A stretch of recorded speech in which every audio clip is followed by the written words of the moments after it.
इस वक्त आप आराम से बैठकर इस वीडियो को देख रहे हैं, मगर मैं आपको कहूं, आज जिस जगह पर आप अभी बैठे हो वो जमीन आज से करोड़ों साल पहले 8,500 डिग्री के तापमान से उबल रही थी, या जिस जगह पर आप बैठे हैं वो जगह लाखों सालों तक बर्फ से ढकी हुई थी। ये दोनों बातें सच हैं। इस 15 मिनट की वीडियो के अंदर आप पृथ्वी के 450 करोड़ साल के सफर को देखने वाले हैं।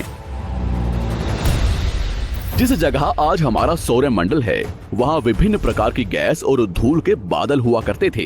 वैज्ञानिकों के मुताबिक इन धूल के बादलों से दूर एक तारा हुआ करता था। वक्त के साथ साथ उस तारे की ऊर्जा कम होने लगी, जिसके कारण उसके अंदर एक विशाल विस्फोट हुआ। विस्फोट की वजह से अंतरिक्ष की ये धूल एक दूसरे से दबने लगी। इस दौरान बादलों में स्थित धूल के कण दबाव और गर्मी के कारण बड़े उल्कापिंड और पत्थरों में परिवर्तित हो चुके थे, और इसी दबाव की वजह से इन बादलों में स्थित रेडियो एक्टिव पदार्थ ने ग्रेविटी का निर्माण किया।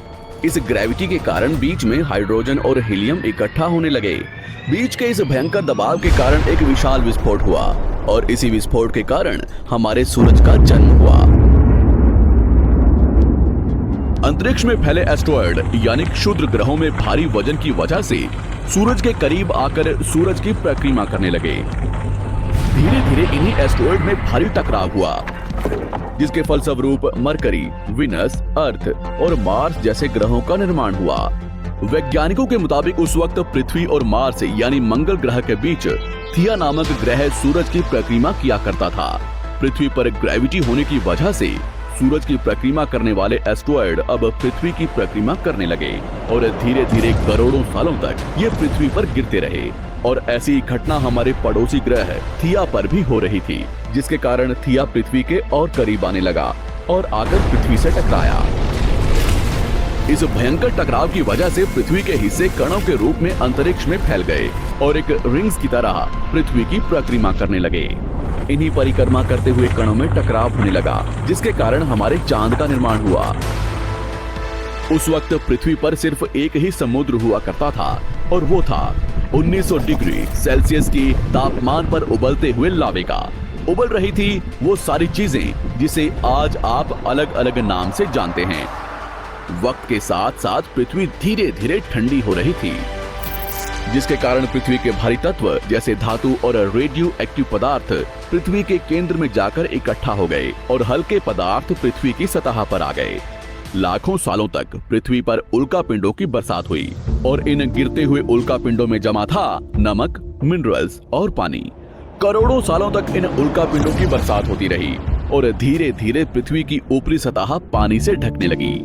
वैज्ञानिकों के मुताबिक यही वो वक्त था जब दूर गहरे पानी के अंदर निकलते ज्वालामुखियों से पहली बार सूक्ष्म जीवों का निर्माण हुआ।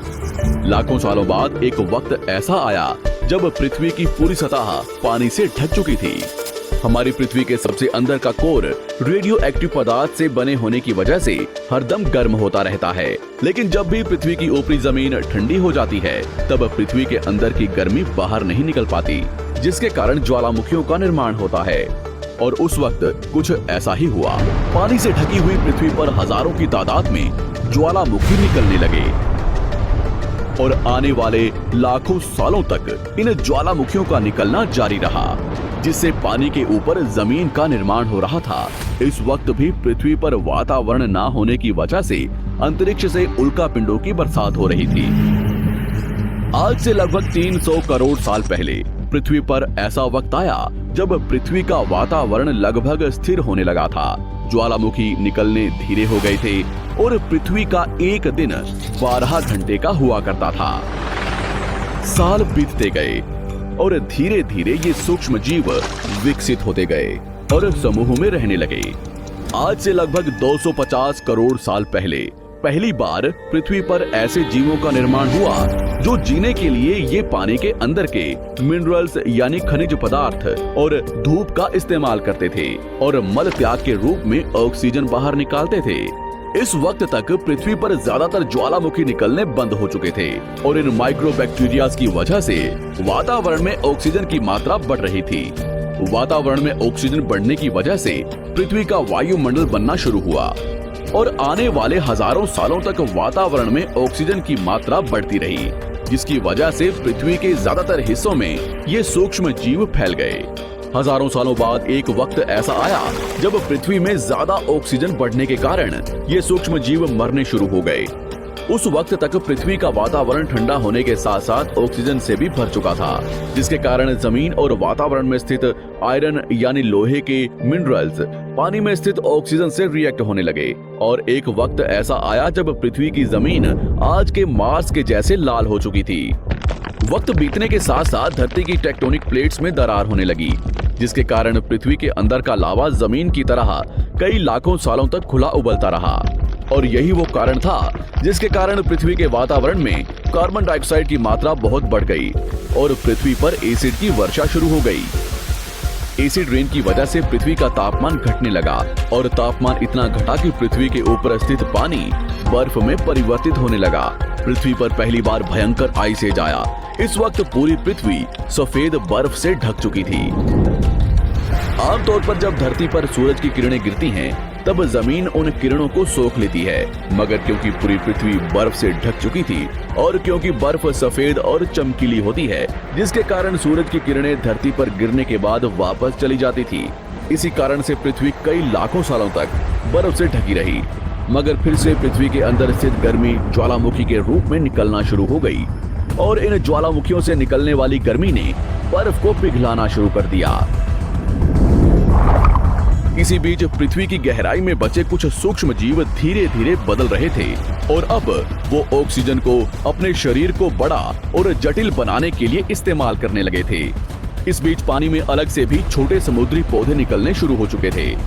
बाहर जैसे जैसे ज्वालामुखी निकल रहे थे, वैसे वैसे वातावरण कार्बन डाइऑक्साइड की वजह से गर्म हो रहा था। वक्त के साथ साथ बर्फ तो पिघलने लगी, मगर धरती पर फिर से एसिड की वर्षा शुरू हो गई, जिसके कारण फिर पृथ्वी ठंडी होने लगी और फिर पृथ्वी की ज्यादातर सतह बर्फ से ढक गई। ऐसा बार बार कई हजारों सालों तक होता रहा और इसी कारण से अब समुद्री जीव धीरे धीरे वातावरण के हिसाब से विकसित हो रहे थे। इस बीच कई सारे जीव और समुद्री जंगल विलुप्त हो गए, मगर जो बच गए वो धीरे धीरे पृथ्वी के बदलते तापमान के हिसाब से ढलते गए और अब हजारों सालों बाद समुद्री पेड़ बर्फ की वजह से पूरी तरह से मरते या सूखते नहीं थे।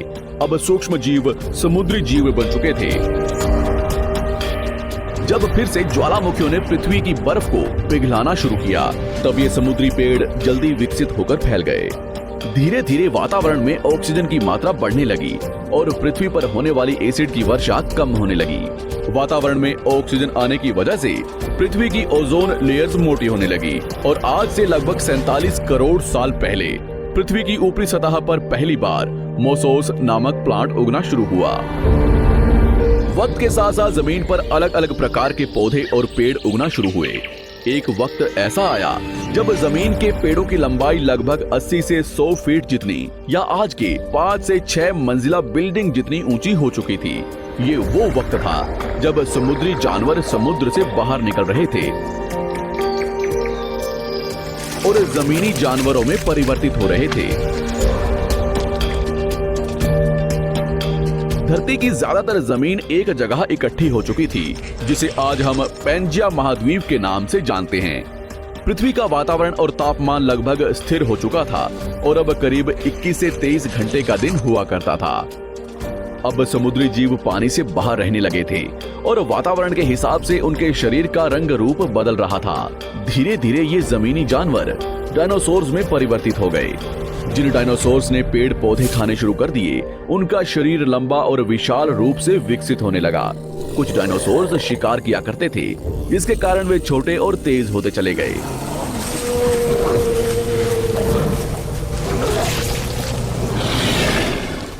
पृथ्वी की ऊपरी जमीन एक जगह इकट्ठी होने के कारण ज्यादातर जमीन रेगिस्तान और बंजर हो चुकी थी। ज्यादातर जंगल समुद्र के करीब हुआ करते थे, जिसमें डायनासोर्स रहा करते थे। आज से लगभग 20 करोड़ साल पहले पैंजिया महाद्वीप टूटना शुरू हो गया। पैंजिया के विभाजित होने की वजह से पृथ्वी की ज्यादातर ऊपरी जमीन पानी के संपर्क में आने लगी, जिसके फलस्वरूप पृथ्वी पर हरियाली बढ़ती गई, जिस वजह से डायनासोर्स और ज्यादा विभिन्न और विशाल होते चले गए। डायनासोर्स ने आने वाले लगभग 20 से 30 करोड़ सालों तक पृथ्वी पर राज किया। उस वक्त डायनासोर्स समुद्र से लेकर जमीन और आसमान तक पूरी पृथ्वी पर राज किया करते थे। इस दौरान अफ्रीका से टूटा भारत सीधे आकर आज के तिब्बत से टकराया और इस टकराव की वजह से हिमालय का निर्माण हुआ। आज से लगभग 6.5 करोड़ साल पहले पृथ्वी की तरफ आज के माउंट एवरेस्ट से भी बड़ा लगभग 4.5 लाख करोड़ किलो जितना वजनिया उल्कापिंड लगभग 80,000 किलोमीटर प्रति घंटे की स्पीड से पृथ्वी की तरफ आ रहा था। पृथ्वी की सतह को छूते ही उसमें भयंकर आग लगी और वो जलते हुए सीधा पृथ्वी से टकराया। इस टकराव से निकलने वाली ऊर्जा आज के 10 करोड़ परमाणु बम एक साथ फटने के बराबर थी। जहां ये उल्कापिंड गिरा, वहां के जानवर और पेड़ तुरंत भाप बनकर जल गए। गिरते ही पृथ्वी पर पूरी तरह धूल फैलने लगी। समुद्र में भयंकर बाढ़ आने लगी। भूकंप और आग ने पृथ्वी को जलाना शुरू कर दिया।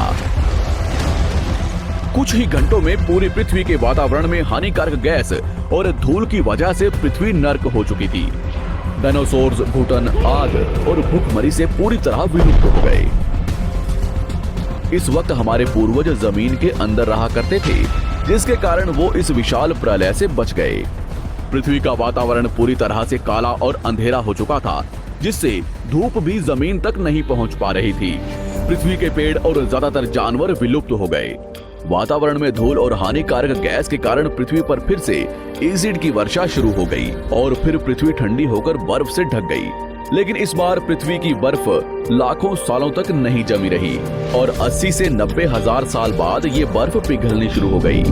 जैसे ही धरती पर वातावरण फिर से पहले जैसा होने लगा, वैसे ही ये छोटे जीव जमीन से बाहर आना शुरू हो गए। उस वक्त पृथ्वी की बर्फ पिघलनी शुरू ही हुई थी, जिसके कारण अफ्रीका में घने ठंडे जंगल हुआ करते थे और इसी बीच ये जमीनी जीव बंदरों में परिवर्तित हुए। मगर जैसे जैसे पृथ्वी गर्म होने लगी, वैसे वैसे अफ्रीका के ये जंगल सूखने लगे। जंगल की चीजें खाने वाले बंदरों को खाने की कमी होने लगी। खाने की तलाश में इन बंदरों ने अपने पैरों पर चलना शुरू कर दिया, जिससे उन्हें दूसरे जानवरों के शिकार करने में मदद मिलती थी। धीरे धीरे बंदर एप्स यानी वानर में परिवर्तित हुए। खाने की तलाश में ये एप्स पृथ्वी के दूसरे हिस्सों में फैलने लगे और धीरे धीरे उनके शरीर का रंग रूप वहां के मौसम के हिसाब से बदलता गया। वक्त के साथ साथ हम आदिवासी बने। हमने हथियारों से लेकर आग का आविष्कार किया। हम धीरे धीरे इंसान के रूप में विकसित हुए। हमने धर्म से लेकर परिवार, भाषा और संस्कृति का निर्माण किया और वक्त के साथ साथ हम विकसित होते चले गए और आज हम इस पृथ्वी की सबसे विकसित प्रजाति बन चुके हैं। पृथ्वी को आज के जैसे बनने में लगभग 450 करोड़ साल का वक्त लगा है और हमें एक छोटे जमीन में रहने वाले जानवर से इंसान बनने में कई लाखों सालों का। मगर हमने इन 100 सालों में जितना पृथ्वी को गंदा और तबाह किया है, उतना आज तक किसी भी प्रजाति ने नहीं किया होगा।